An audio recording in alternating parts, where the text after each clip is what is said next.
안녕하세요. 책 읽어주는 디아입니다. 오늘 소개해드릴 작품은 루이스 캐롤의 이상한 나라의 앨리스입니다. 낭독 시작하겠습니다. 챕터 1 토끼굴 속으로.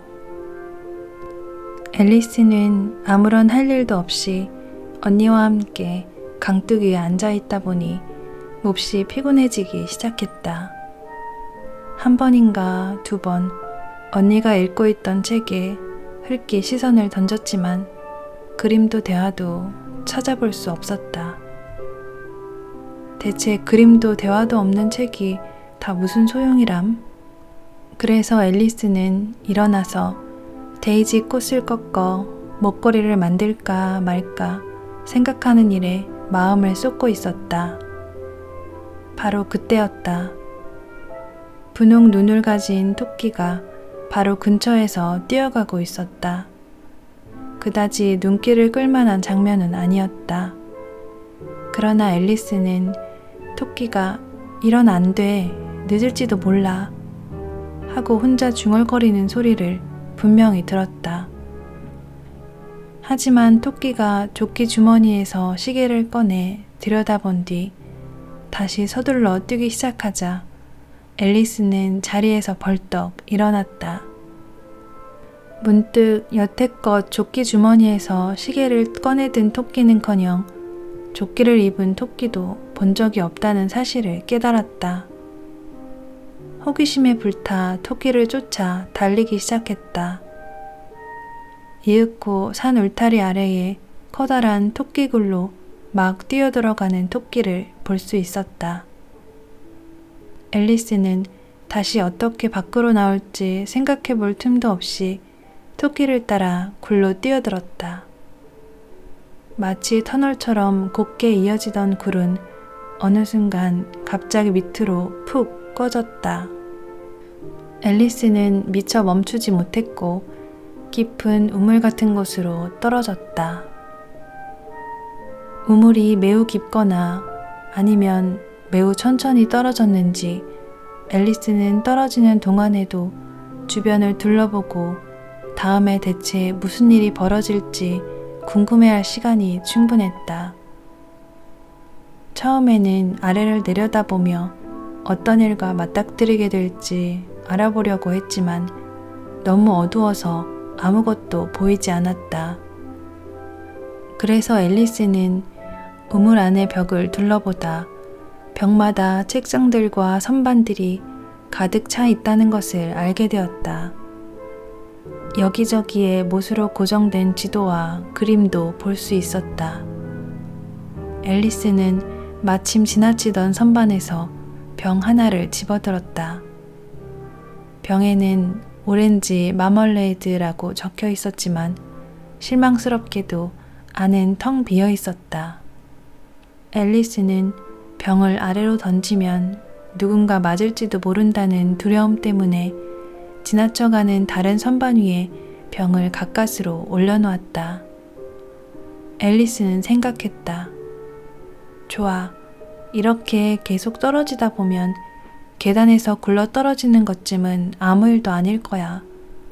집에 돌아가면 모두 나를 용감하다고 생각하겠지? 언젠가 집은 꼭대기에서 떨어지더라도 아무 말 안 할 거야. 아래로 아래로 아래로 끝없이 떨어질 것만 같았다. 앨리스는 큰 소리로 말했다. 내가 얼마나 떨어지고 있는 걸까? 분명 지구의 중심부로 떨어지고 있는 것이 틀림없어. 어디 보자. 지구의 중심까지는 6,000km쯤이니까. 그래, 아마 그쯤 될 거야. 그런데 이곳의 위도와 경도는 어떻게 될까? 앨리스는 계속해서 말했다. 이러다가 지구를 뚫고 나가는 것은 아닐까? 물구나무를 서서 걸어다니는 사람들 사이에 있으면 얼마나 웃길까? 아무튼 내가 어떤 나라에 와 있는지는 물어봐야겠지? 실례지만 아주머니, 여기가 뉴질랜드인가요? 아니면 호주인가요? 하지만 그런 질문을 하면 나를 아무것도 모르는 바보라고 생각할 거야. 그래, 물어보지 말자. 아마 어딘가에 나라 이름이 적혀 있을 거야. 아래로, 아래로, 아래로. 계속 아래로 떨어지기만 할 뿐 달리 할 일이 없던 앨리스는 다시 혼잣말을 시작했다. 오늘 밤 다이나가 날 무척 그리워할 거야. 왜 그 생각을 못했지? 가족이 차 마시는 시간에 잊지 말고 다이나에게도 우유를 줘야 할 텐데. 내 사랑 다이나, 너도 나랑 같이 여기 있으면 좋을 텐데. 안타깝게도 쥐들이 둥둥 떠다니지는 않지만 박쥐는 잡을 수 있을 거야. 너도 알잖아. 박쥐는 쥐랑 거의 비슷하다는 걸. 그런데 고양이가 박쥐도 먹나? 앨리스는 마치 잠꼬대를 하듯 다시 혼잣말을 중얼거리기 시작했다. 고양이가 박쥐를 먹나? 가끔은 박쥐가 고양이를 먹나? 라고도 중얼거렸다. 앨리스는 두 질문 다 대답할 수 없었다. 어떻게 대답하더라도 그다지 상관이 없었기 때문이다. 앨리스는 다시 깜빡 잠이 들었다. 다이나와 손을 잡고 걸으면서 매우 진지하게 물었다. 자, 다이나, 사실을 말해봐. 박쥐를 먹어본 적이 있니? 앨리스는 갑자기 쿵쿵 소리를 내며 마른 낙엽과 나무가지가 잔뜩 쌓여있는 더미 위로 풀쓱 떨어졌다. 마침내 아래로 떨어지는 일이 멈춘 것이다. 조금도 다치지 않은 앨리스는 벌떡 몸을 일으켰다. 위로 올려다보았지만 온통 깜깜하기만 했다. 앨리스 앞으로 긴 통로가 하나 있었고 하얀 토끼가 서둘러 내려가는 모습이 보였다. 머뭇거리고 있을 시간이 없었다. 앨리스는 바람처럼 달려갔고 모퉁이를 돌던 토끼가 내 귀와 수염, 얼마나 늦었을까?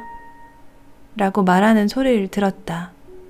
앨리스는 토끼를 바짝 따라갔지만 모퉁이를 돌았을 때 토끼는 이미 사라지고 없었다. 앨리스는 천장이 낮고 긴 복도에 홀로 남겨지고 말았다. 천장에 줄지어 매달린 등불들이 복도를 밝히고 있었다. 복도에는 문이 여러 개 있었지만 모두 잠겨 있었다. 앨리스는 복도를 따라가며 양쪽의 문을 하나씩 열어보았지만 하나도 열리지 않았다. 힘없이 복도 한가운데로 걸어 나와 어떻게 하면 다시 나갈 수 있을지를 궁리했다. 문득 다리가 3개뿐인 탁자가 눈에 띄었다. 두꺼운 유리로 만들어진 탁자 위에는 조그만 황금 열쇠 하나가 놓여 있었다. 앨리스는 그 열쇠로 분명 복도의 문 중 하나는 열 수 있다고 생각했다. 하지만 세상에, 자물쇠들은 너무 컸고 열쇠는 너무 작았다. 어떤 자물쇠도 열리지 않을 것처럼 보였다. 하지만 다시 한번 복도를 둘러보던 앨리스는 조금 전에는 보지 못했던 낮은 커튼을 발견했다. 커튼 뒤에는 높이가 40cm가 채 안 되는 작은 문이 있었다. 앨리스는 조그만 황금 열쇠를 자물쇠에 밀어 넣었고 열쇠가 자물쇠에 꼭 맞자 매우 기뻤다. 앨리스가 문을 열자 쥐구멍만한 작은 통로가 나왔다. 무릎을 꿇고 통로를 들여다보자 이제껏 한 번도 보지 못했던 아름다운 정원이 보였다. 앨리스는 당장이라도 컴컴한 복도에서 빠져나가 화사한 꽃밭과 시원한 분수 사이를 거닐고 싶었다. 그러나 문틈으로는 머리조차 들이밀 수 없었다. 가엾은 앨리스는 생각했다. 머리가 못 빠져나간다면 어깨도 빠져나갈 수 없을 거야. 내 몸을 망원경처럼 접을 수 있다면 얼마나 좋을까? 방법만 알면 당장 해볼 텐데. 앨리스는 지금까지 믿기 어려웠던 일들만 일어난 탓에 이제 불가능한 일은 거의 없다고 생각했다. 작은 문 앞에서 기다리는 일은 아무 소용이 없을 것 같았고, 또 다른 열쇠를 찾거나 망원경처럼 몸을 접을 수 있는 방법이 적힌 책이 있기를 바라며 탁자로 되돌아갔다. 그런데 이번에는 작은 유리병이 탁자 위에 놓여 있었다. 아까는 분명히 없었는데. 앨리스는 중얼거렸다. 병 목에는 나를 마셔요라는 커다란 글자가 쓰인 종이 꼬리표가 달려 있었다. 병에는 분명히 나를 마셔요라고 인쇄된 종이가 매달려 있었지만 영리한 앨리스는 서둘러 그것을 마시려고 하지 않았다. 안 돼.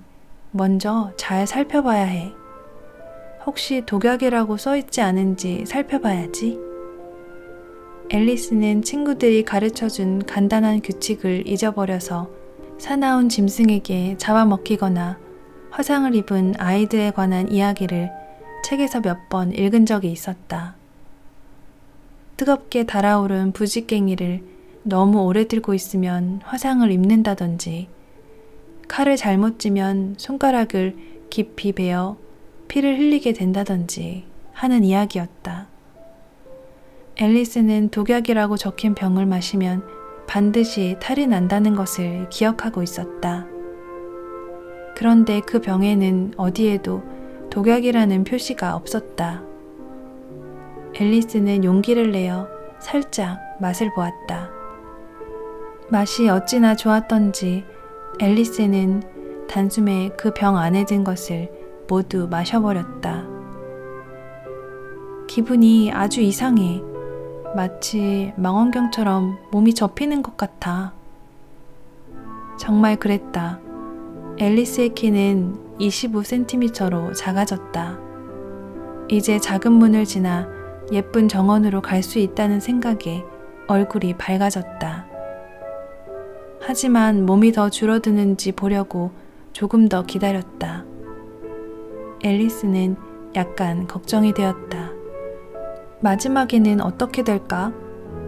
다 타버린 양초처럼 완전히 사라져 버릴지도 몰라. 그러면 난 어떻게 되는 거지? 양초가 다 타버리고 난 뒤에 불꽃을 본 기억이 없는 앨리스는 애써 상상해 보려고 노력했다. 잠시 후, 더 이상 아무런 변화가 없자 앨리스는 바로 정원으로 들어가려고 했다. 하지만 가엾은 앨리스. 문 앞에 다가가서야 황금 열쇠를 탁자 위에 두고 왔다는 생각이 났다. 열쇠를 찾아 다시 탁자로 돌아갔을 때는 탁자 위까지 손이 닿지 않았다. 유리 탁자 위에 열쇠가 똑똑히 보였다. 앨리스는 탁자 다리를 붙들고 올라가려고 애썼지만 너무 미끄러웠다. 마침내 기운이 완전히 빠진 가엾은 앨리스는 자리에 주저앉아 울음을 터뜨렸다. 진정하자. 이렇게 울어도 소용없는 일이야. 당장 울음을 그치지 못해? 앨리스는 똑똑하게 자신을 타일렀다. 앨리스는 평소에도 자신에게 아주 훌륭한 충고를 하곤 했고 가끔 눈물을 뚝뚝 흘릴 만큼 엄격하게 자신을 야단치기도 했다.